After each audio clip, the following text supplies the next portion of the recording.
AB 2 గొట్టాలు ఒక తొట్టెను వరుసగా 6 గంటలు 4 గంటల్లో నింపుతాయి. అయితే 2 పైపులు కలిసి ఆ తొట్టెను ఎన్ని గంటల్లో నింపుతాయి?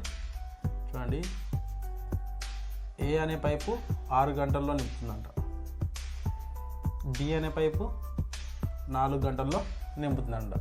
అయితే మనకు తొట్టె యొక్క టోటల్ సామర్థ్యం కావాలి. 6 4 యొక్క కాసాగు ఏమవుతుంది? 12 అవుతుంది. కాసాగు వచ్చేసి 12. ఇది తొట్టె యొక్క టోటల్ సామర్థ్యం. అయితే ఇది 6 2 12, ఇది 4 12. అంటే ఇది గంటకు 2 బకెట్లు పోస్తుంది తొట్టెలో, ఇది గంటకు 3 బకెట్లు వస్తుంది. టోటల్ 12 బకెట్లు అయితే నిండుతుంది.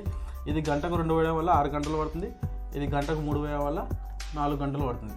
అయితే వీళ్ళిద్దరూ కలిస్తే గంటకు ఎన్ని బకెట్లు వస్తారు? 2 + 3 5. అంటే మనకు టోటల్ బకెట్స్ ఎన్ని? 12 బకెట్స్ని వీళ్ళిద్దరూ కలిసి A + B కలిసి గంటకు ఎన్ని వస్తారు? 2 + 3 5 బకెట్లు వస్తారు. క్యాన్సిలేషన్ చేస్తే 5 1 5 2 10, 2 మిగులుతుంది. పాయింట్ పెట్టుకుంటే 0 20, 5 4 20. అంటే 2.4 గంటల్లో తొట్టె అనేది నిండుతుంది. 2.4 గంటల్లో తొట్టె అనేది నిండుతుంది.